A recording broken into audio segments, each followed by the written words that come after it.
Bonjour à tous et bienvenue pour ce 20e numéro du podcast Style Juve.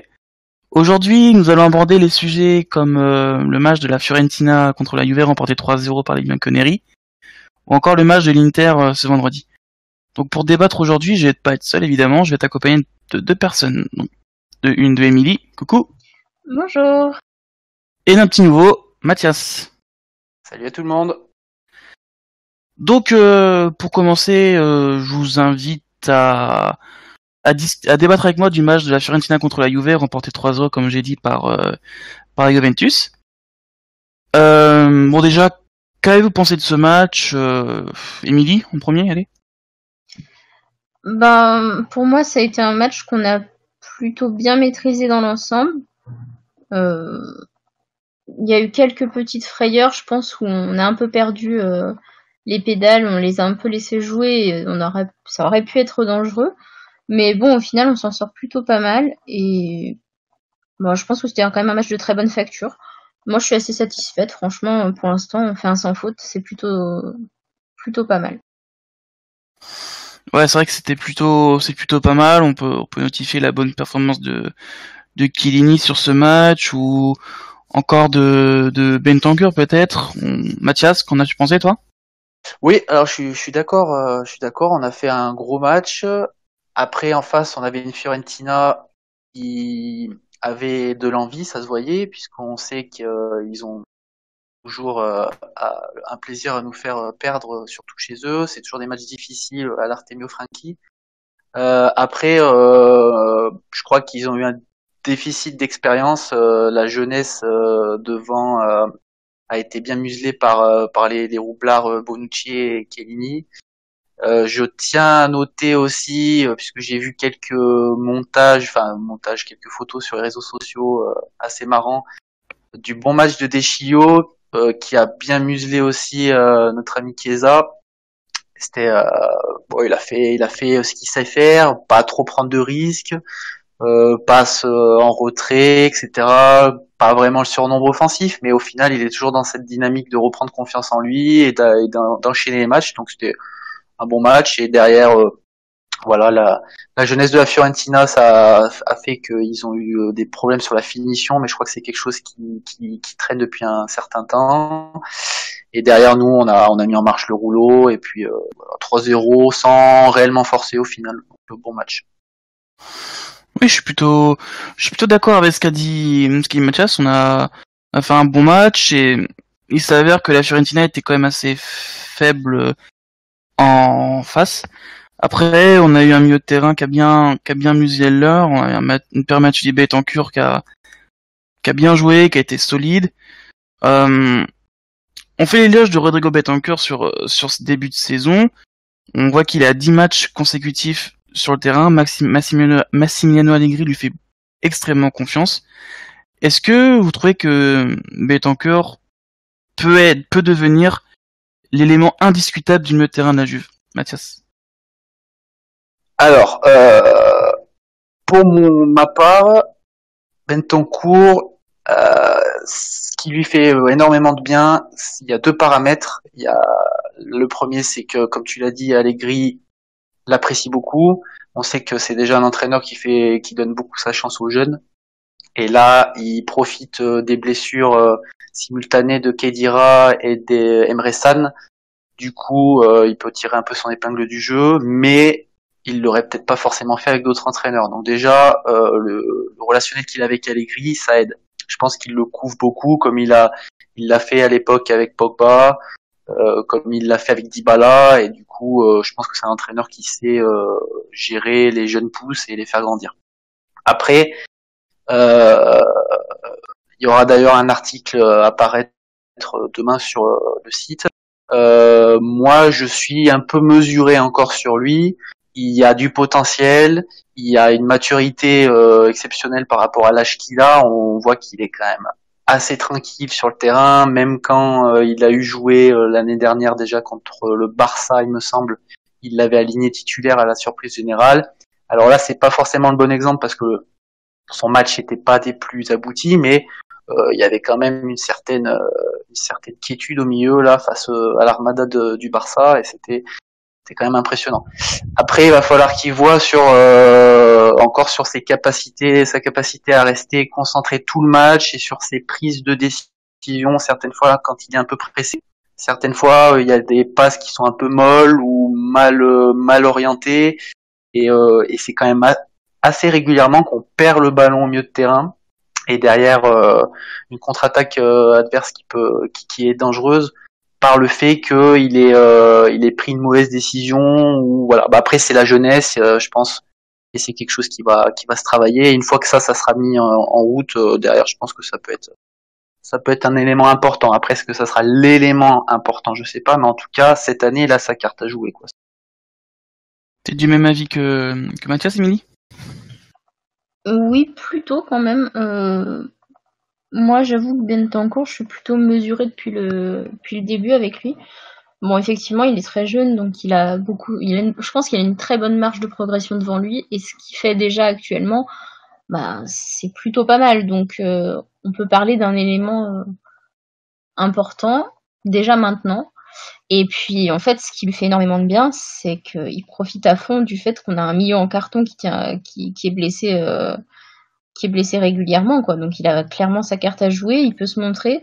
En plus, bah, on voit bien qu'Allegri lui fait confiance. Donc ça, c'est sûr que quand tu as la confiance de ton coach, ça pèse énormément sur aussi ta faculté à bien jouer sur le terrain.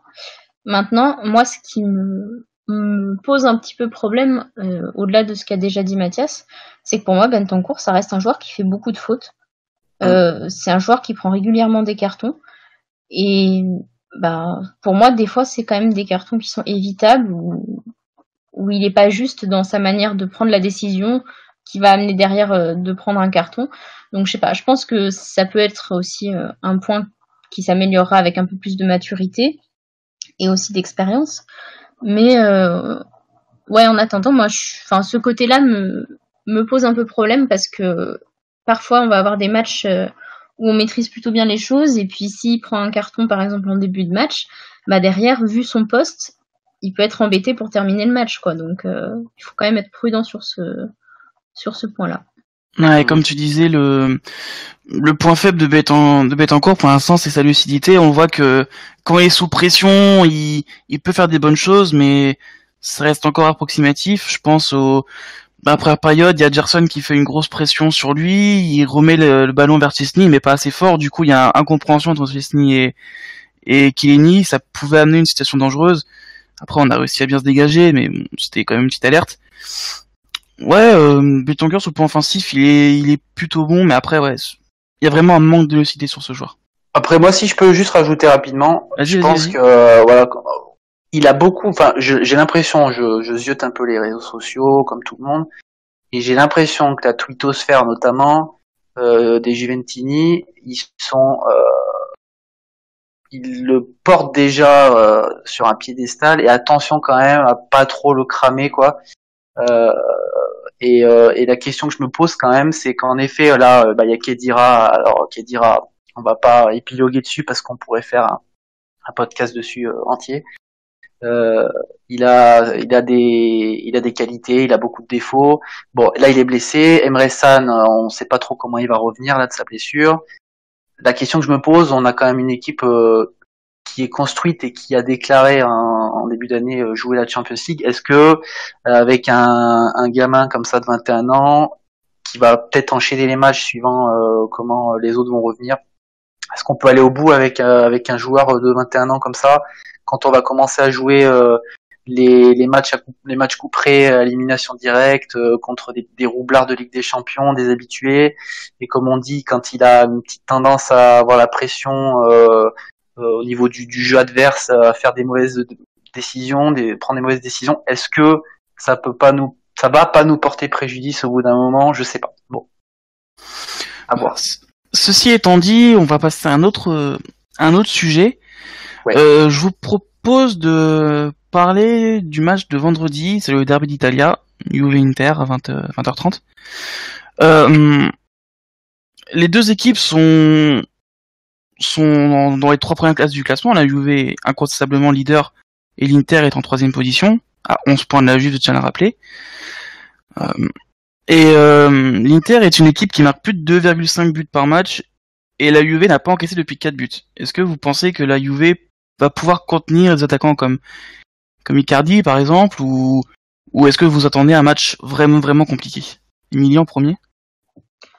Pour moi, ça va être un match compliqué. Je m'attends pas à un match facile. Je pense pas qu'ils vont venir chez nous en pensant que ça va être une promenade. Donc, moi, je pense il faut les attendre au tournant. C'est toujours des matchs qui sont plutôt très chauds. Donc, moi, je suis pas inquiète, mais au vu de parfois ce qu'on arrive à manquer de lucidité ou à passer à côté d'éléments du match, je pense qu'il va falloir avoir beaucoup de concentration et surtout être très très très tueur devant les cages parce qu'ils nous feront pas de cadeaux et il faut pas qu'on gâche toutes les opportunités qu'on aura parce que c'est ça que je trouve qui est un de nos points faibles pour l'instant, c'est que cette Juve, elle a énormément d'occasions, mais une fois qu'on arrive à devoir concrétiser, ben ça finit toujours à côté ou alors en tribune ou à droite, à gauche, où on se fait reprendre. Je sais pas, je pense qu'on a des très bons joueurs devant, mais qui osent pas tenter en fait de prendre le tir. Et donc quand on va arriver par exemple par exemple, là, je pense au match précédent, on a Matuidi qui arrive devant les cages, peut-être qu'il peut tirer, mais en fait, bah non, il va hésiter, il faut le passer à Ronaldo, ou le passer à Dybala, ou le passer... Des fois, en fait, que tu sois milieu de terrain, défenseur, ou quoi que ce soit, t'arrives devant les cages, tu tires, point. Après, ça marche ou ça marche pas, mais je trouve que c'est dommage que parfois, il y ait autant d'hésitation devant les cages, et on passe le ballon 1 fois, 2 fois, 3 fois, 4 fois, 5 fois, personne n'ose tirer. Bon, et puis après, ça finit par une occasion qui est pas cadrée ou qui aboutit à rien. Donc non, je pense que déjà ça, c'est un point d'amélioration. Mais je pense justement que si on n'arrive pas à saisir ces occasions-là, on risque d'être en difficulté contre l'Inter. Alors après, ils viennent de faire match nul contre la Roma, c'était déjà un gros match. Mais attention, moi, je pense qu'il n'y a pas de quoi être tranquille avant ce match. Vraiment, il faut être très très attentif.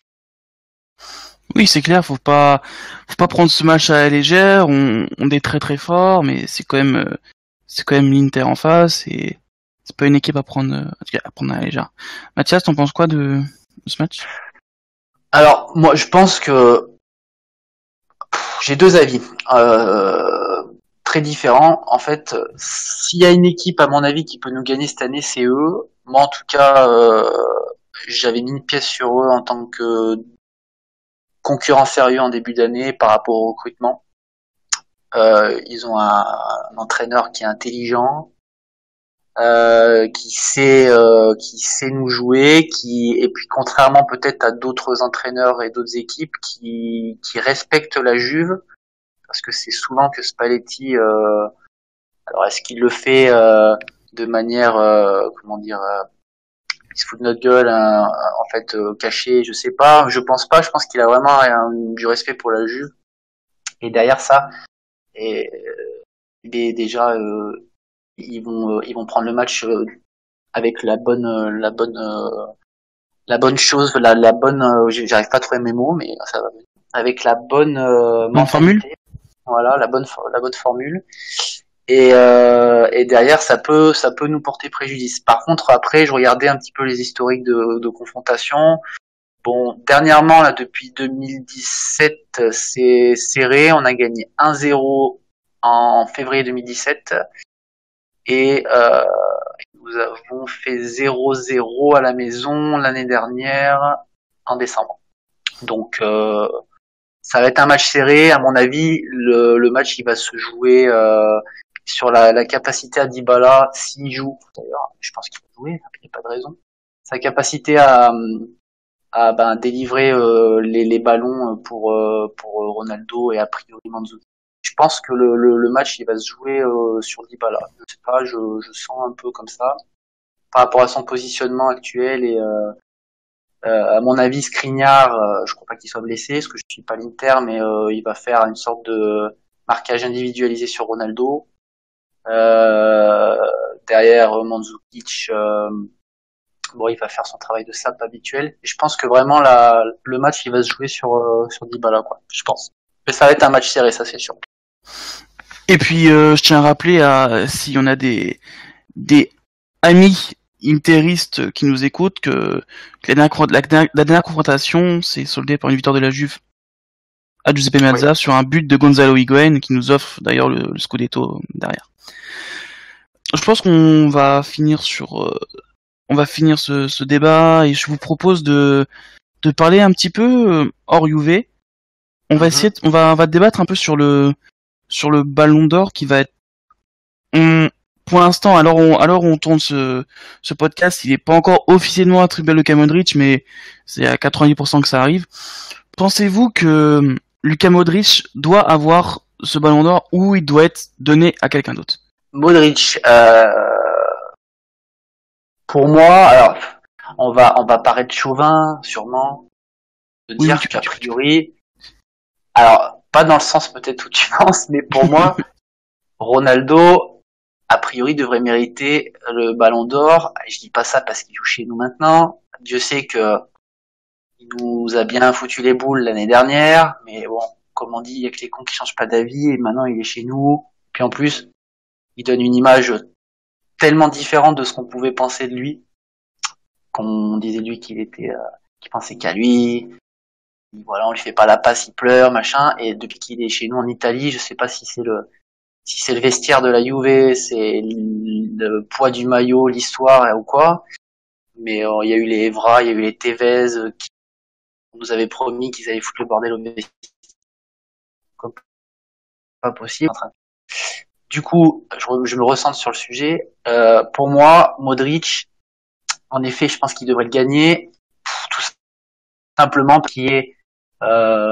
faut qu'il y ait une logique avec le fait d'avoir décerné le prix de meilleur joueur l'année dernière par l'UEFA, et que du coup, forcément, France Football, ils vont pas s'embêter, et puis grands connaisseurs de football qui sont, ils vont suivre l'avis de la grande UEFA et donner le prix à Modric.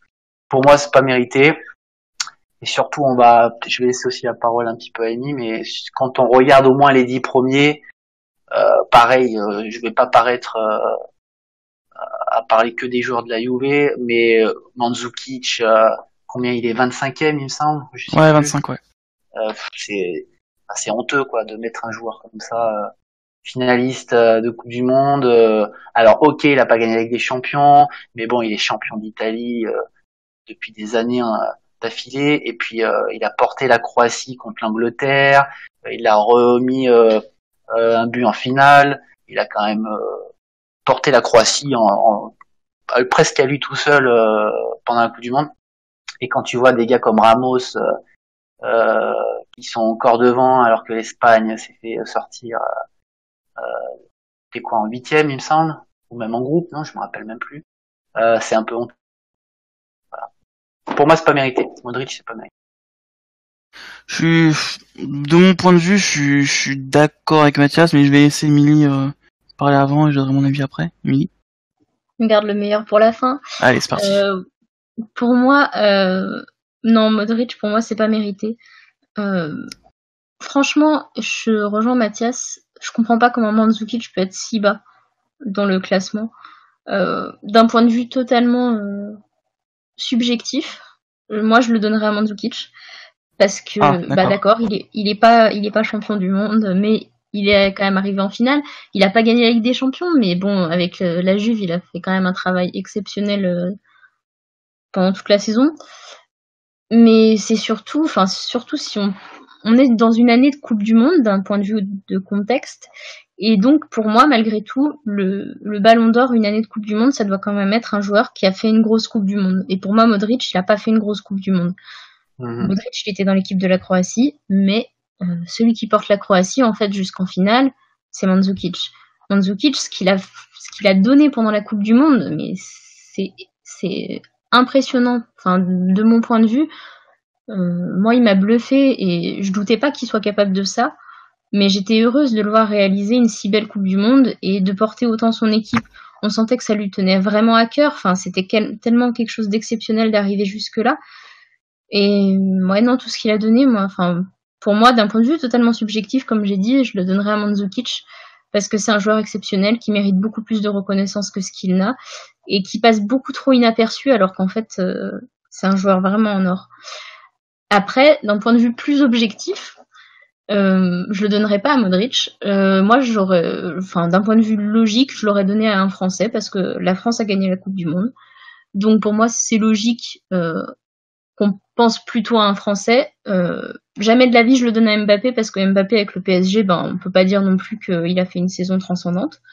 Ils ont rien gagné à part la Coupe de France, la Ligue 1.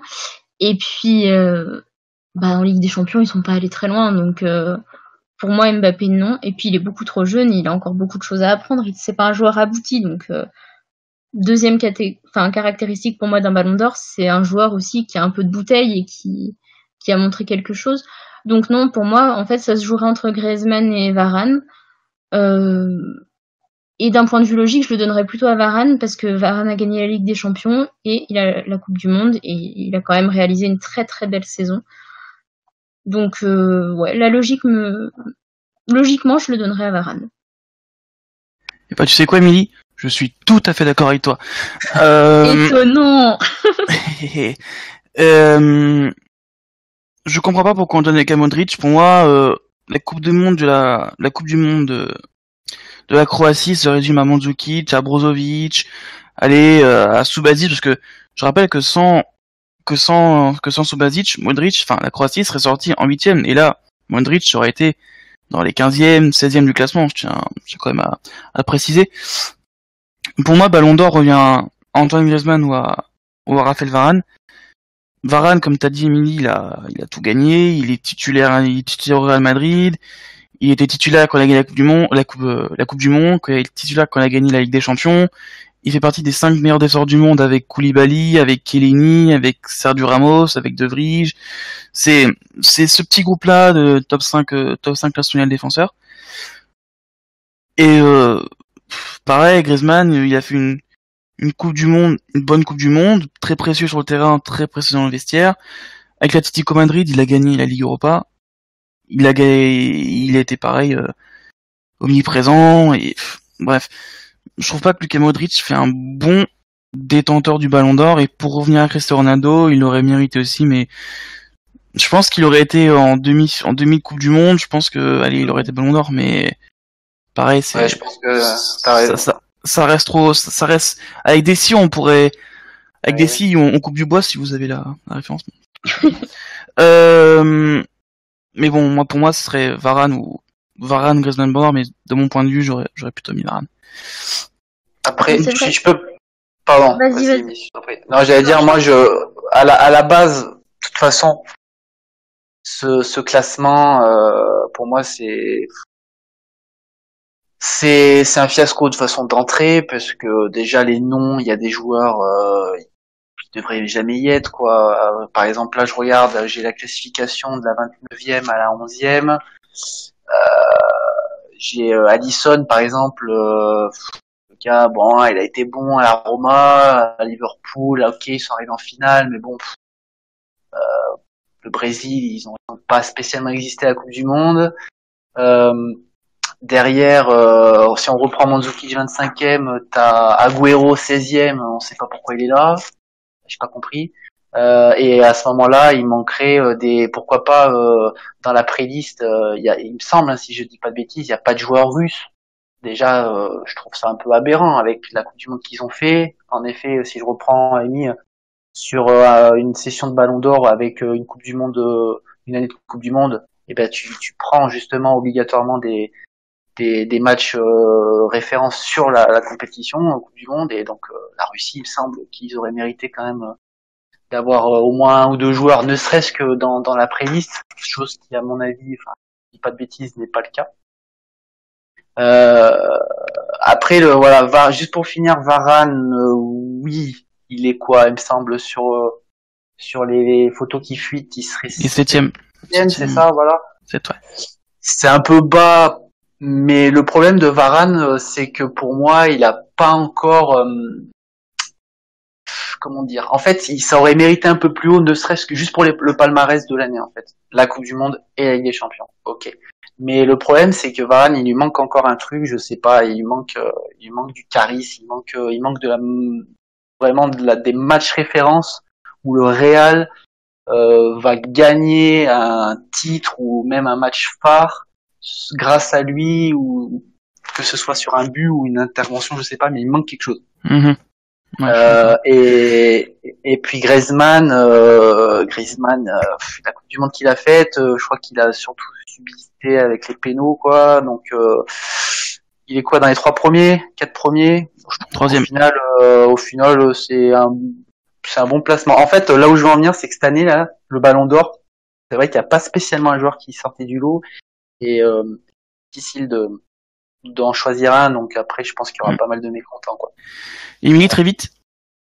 Bah très vite, j'ai pas parlé de Ronaldo, mais pour moi, effectivement, je pense que ce que fait le Portugal à la Coupe du Monde fait qu'il peut pas être Ballon d'Or.